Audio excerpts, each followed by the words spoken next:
اعوذ باللہ من الشیطان الرجیم بسم اللہ الرحمن الرحیم۔ ناظرین ضیاء حیات، السلام علیکم ورحمۃ اللہ وبرکاتہ۔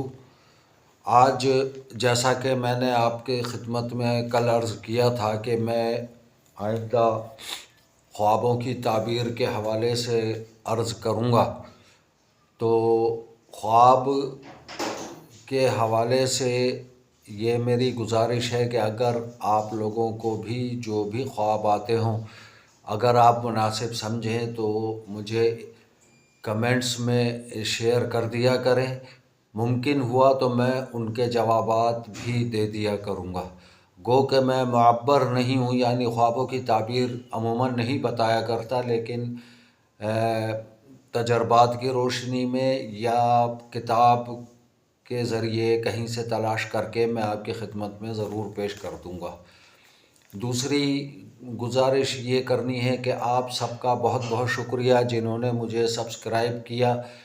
میرے 6000 سے زائد سبسکرائبر ہو چکے ہیں۔ اب واچ ٹائم کم ہے، تو لہٰذا میری جو بھی ویڈیوز ہیں ان کو زیادہ سے زیادہ دیکھا کریں، کیونکہ سب معلوماتی ہیں اور آسان ہیں، چاہے وہ طب کے حوالے سے ہو، چاہے وہ حکمت کے حوالے سے ہو، تو یہ سب بہت آسان ہوتی ہیں۔ ان کو دیکھا کریں، ان کو سمجھا کریں، تاکہ آپ کا بھی بھلا ہو، میرا بھی بھلا ہو۔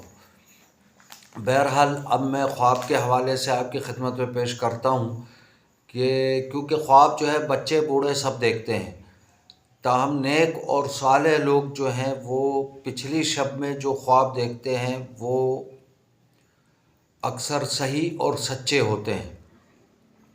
اپنا خواب ہمیشہ نیک اور صالح مرد مومن سے دن میں بیان کریں، رات کو نہ بیان کیا کریں۔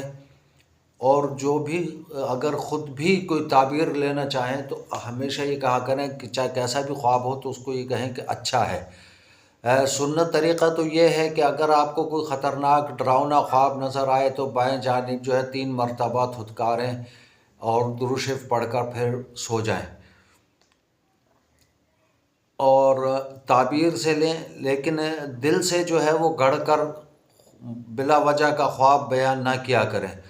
اکثر کسی قسم کے ڈراؤنے خواب دیکھنے میں آتے ہیں تو پہلے یہ دیکھیں کہ کسی یہ بادی چیز کا نتیجہ تو نہیں۔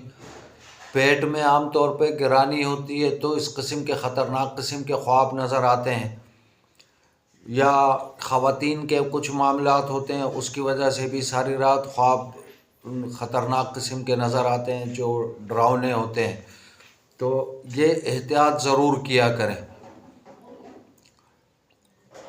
اور اسی طرح ایسے افراد کو جو کہ جن کو ڈراؤنے خواب عموماً نظر آتے ہوں یا خواتین کو، تو انہیں چاہیے کہ وہ رات کو آیت الکرسی 7 مرتبہ اور چاروں قل 3 بار پڑھ کر میٹھے تیل پہ دم کریں۔ میٹھے تیل پر دم کرنے کے بعد، یعنی جو سرسوں کا تیل ہوتا ہے اس پہ دم کر لیں، اور کرنے کے بعد رات کو سوتے وقت 2-3 قطرے جو ہے اپنے کان میں ڈال لیا کریں۔ اکثر نمازی پرہیزگار کو بزرگان دین سے عقیدت ہوتی ہے، اور اس کی وجہ سے بھی اس کے باوجود بھی بعض خواب پریشان کن آتے ہیں، تو گھبرانا نہیں چاہیے ایسے خوابوں سے۔ حدیث میں ارشاد ہوا کہ خواب مرد مومن کی نبوت کا 46واں حصہ ہے۔ اللہ تعالیٰ اپنے نیک بندوں کو اسرار غیبی سے آگاہ فرماتا ہے۔ خوابوں کے متعلق اگر وضاحت کی جائے تو دفتر کے دفتر کافی ہیں۔ اس چیز کو آج میں مختصر کرتا ہوں۔ انشاءاللہ کل سے جو بھی آپ خواب دیکھیں گے، جس قسم کے خواب دیکھتے ہیں، تو اس کے حوالے سے میں آپ کی خدمت میں اس کی تعبیر پیش کروں گا، یعنی کہ انبیاء کو دیکھنا کیسا ہوتا ہے، اولیاء کو دیکھنا کیسا ہوتا ہے، آندھی کا دیکھنا کیسا ہوتا ہے، آندھی کا آنے کا دیکھنا کیسا ہوتا ہے، اونٹ کو دیکھیں گے تو کیا اس کی تعبیر ہے۔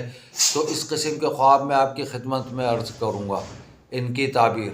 دعا کریں کہ اللہ تعالی ہم سب کو نیک اور صالح زندگی گزارنے کی توفیق عطا فرمائے، آمین۔ والسلام علیکم ورحمۃ اللہ وبرکاتہ۔ اگر آپ کو آج کی یہ ویڈیو اچھی لگے تو میرے چینل کو زیادہ سے زیادہ سبسکرائب کریں، اپنے دوست عزیز اقربا میں شیئر بھی کریں، جبکہ لائک اور کمنٹ کرنا نہ بھولیں، اور بیل آئیکن کا بٹن ضرور دبا دیں تاکہ ہر نئی آنے والی ویڈیو آپ تک بآسانی پہنچ سکے۔ جزاک اللہ، جزاکہم اللہ خیرہ، جزاک اللہ۔